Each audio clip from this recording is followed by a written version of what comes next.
मैं समय का चक्र। जब कुछ नहीं था तब सिर्फ ब्रह्मा थे। ब्रह्मा जो सर्वज्ञानी और सर्वशक्तिमान हैं। पूरी सृष्टि की रचना उन्होंने ही की है। उनकी अनंत चेतना में एक दिन हमारे 432 करोड़ सालों जितना लंबा है, जिसे एक विशाल दिन भी कहा जाता है। ब्रह्मा का यह एक विशाल दिन 4 युगों में बटा है, जो मौसम की तरह निरंतर बदलता रहता है। ब्रह्मांड की इस विशाल दिन की सुबह स्वर्ण युग यानी सतयुग से होती है। इस युग में सबसे उत्तम और देवतुल्य पुरुष और स्त्रियां हजारों साल तक स्वर्ग जैसी सुखद दुनिया में बिना किसी दुख, तकलीफ, बीमारी या भय के रहते हैं। प्रकृति, देवता और मनुष्य सभी साथ मिलकर परमानंद से रहते हैं। स्वर्ण युग के वासियों पर आसमान से निरंतर खुशियों और आशीर्वाद की बारिश होती है, लेकिन अच्छाई और आशीर्वाद से भरपूर इस दुनिया को भी वक्त के कहर ने नहीं बख्शा। हर चीज का अंत होता है। सतयुग के अंत से रजत युग यानी त्रेता युग की शुरुआत हुई। इस युग में बुराई लालच का रूप लेकर पृथ्वी पर आई। इस विशाल दिन की तपती दोपहर में फैलती हुई बुराई के अंधकार से लड़ने के लिए राम जैसे महापुरुष पृथ्वी पर आए। इस तरह युद्ध का जन्म हुआ। युद्ध के आगमन के साथ महायोद्धाओं का जन्म हुआ। त्रेता युग के अंत में प्रभावशाली पुरुष और नारियों की इस नई पीढ़ी को मानव सभ्यता के पतन को रोकने के लिए भेजा गया।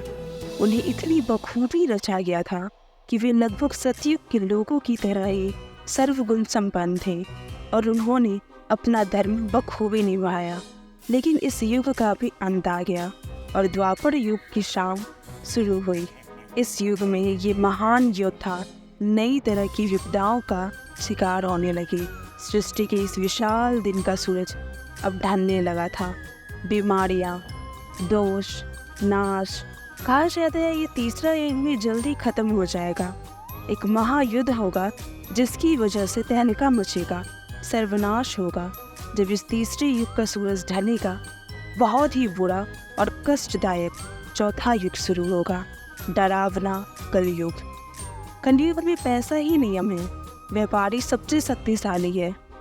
कारोबारियों के पास अधिकार है। रुपया पैसा नए भगवान है। खुद को बचाने के लिए दूसरों को कुचलना ही धर्म है। खुदगर्जी नया ईमान है। चीज़ें ही नहीं, इंसान भी बिकाऊ है। पागलपन सहज प्रवृत्ति है। कलयुग में जन्म लेने वालों को हर क्षण भय के साए में जीना होगा। इस युग में भयानक और अंतहीन युद्ध छिड़ेगा और इसके अंत में बुराई पूरी पृथ्वी को निगल लेगी। पृथ्वी पर जीवन नष्ट हो जाएगा। अंत में जब पूरी पृथ्वी थरथराएगी, तब पृथ्वी पर जीवन का नाम व निशान मिटाने के लिए रुद्र 7 सूर्यों का रूप लेकर आएंगे। सब कुछ खौलने लगेगा और वह इस सृष्टि को परम शून्य की तरफ ले जाएंगे। सब कुछ खत्म हो जाएगा। तो ये थी चारों युगों की कहानी जो आप सुनना चाहते थे।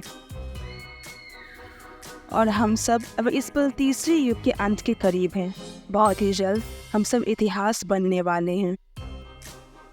तभी भीम पूछता है समय चक्र से, हम अतीत और भविष्य दोनों की बात कर रहे हैं। इन दोनों के धागे हमारे वर्तमान से उलझे हुए हैं।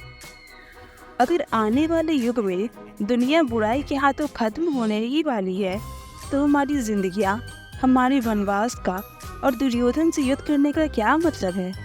तभी समय चक्र भीम से कहते हैं, मैं सिर्फ कहानियाँ सुनाता हूँ, मैं उनका मतलब नहीं जानता।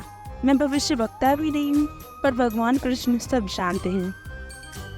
श्री कृष्ण फिर भीम से कहते हैं, एक तरह से कलयुग में जन्म लेना सबसे अच्छा है, क्योंकि जब इसका अंत होगा, एक नई विशाल दिन की शुरुआत होगी। फिर से स्वर्ण युग की स्वर्णिम सुबह होगी। लेकिन अगर तुम पांडव भाई आने वाले युद्ध में अपने दुश्मन कौरवों को नहीं हरा पाए, तो सच्चाई अंधेरे में मिट जाएगी। वक्त का चक्र घूमना बंद कर देगा। फिर कोई नहीं बच पाएगा। भीम, करोड़ों अजन्मे जीव तुम पांडवों और कौरवों के बीच होने वाले युद्ध के नतीजे का इंतजार कर रहे हैं, क्योंकि भविष्य में हर इंसान को किसी न किसी तरह युद्ध भूमि में अपना भूमिका निभानी है। और वे अपने फैसलों के लिए तुम सब पर ही निर्भर होंगे। तुम्हारी सफलता या असफलता पर पूरी इंसानियत का भविष्य निर्भर है। तभी श्री कृष्ण पूछते हैं, क्या तुम तैयार हो? कई सालों बाद युधिष्ठिर अर्जुन से पूछता है, क्या तुम तैयार हो? अर्जुन, मेरे भाई, मैंने पूछा क्या तुम तैयार हो? अर्जुन कहता है, जी। क्या कोई कभी युद्ध की देवताओं की प्यास खून से बुझाने के लिए तैयार हो सकता है? जिनके साथ बचपन में खेला करते थे, उनका खून बहाने के लिए कोई तैयार हो सकता है? पता नहीं किस चाल के माध्यम से हमारे भाई दुर्योधन ने अपने मन को विश्वास दिलाया होगा कि वो जो कर रही है वो सही है। शायद उन्हीं चालों से जो हमने खुद पर खेली है। तभी दुर्योधन बोलता है, क्या तुम्हें आसमान में विमानों का तेज रुदन सुनाई दे रहा है? क्या तुम्हें जलते हुए अंगारों की गंध आ रही है, जिन पर न जाने कितने सिपाहियों की चिताएं जलेंगी? क्या तुम्हें लाखों सैनिकों के कदमों की आहट महसूस हो रही है? गौर से उन खामोशी को सुनो जो सिर्फ मेरे युद्ध शुरू करने के आदेश का इंतजार कर रही हैं। ये सभी अपने राजा के लिए जान लेने और देने के लिए तैयार हैं। आज मेरे विश्वासघाती चचेरे भाइयों को पता चलेगा कि कोई भी इंसान या भगवान मुझसे वह नहीं छीन सकता जिस पर मेरा जन्म सिद्ध अधिकार है। अर्जुन सोचते हैं, देखो उनमें कितना अहंकार है, वो खुद को उनसे कितना बेहतर समझते हैं। सत्यकी, भीम, युधिष्ठिर सब वही सुन रहे होते हैं। तभी दुर्योधन कहते हैं, इसमें से न जाने कितने ही कभी आपके शिष्य हुआ करते थे ना, महारथी द्रोण। वो द्रोण से फिर कहते हैं, आपने उन्हें बहुत अच्छी तरह शस्त्र विद्या दी है। मुझे उम्मीद है कि आपने उन्हें मरना भी सिखाया होगा। चलो मेरे वीर सिपाहियों, धरती से इन धब्बों का नामो निशान मिटा दे। हत्यारे, राक्षस, दानव, विशालकाय जीव, काले साए जिनकी पृथ्वी पर कोई जगह नहीं है, ये सब को दुर्योधन इन सभी को इस संसार में लेकर आया है। युधिष्ठिर कहते हैं, लेकिन हमारे पास वो है जो उसके पास नहीं है। तभी द्रोणाचार्य कहते हैं, उनमें से एक मेरा शिष्य नहीं था महाराज दुर्योधन, ऐसा कोई जो उनके पास नहीं है। तभी द्रोणाचार्य कहते हैं, वो जो मेरे लिए एक रहस्य है। देवों के देव विष्णु, मनुष्य रूप में देव विष्णु, मनुष्य रूप में देव विष्णु, मनुष्य रूप में देव विष्णु।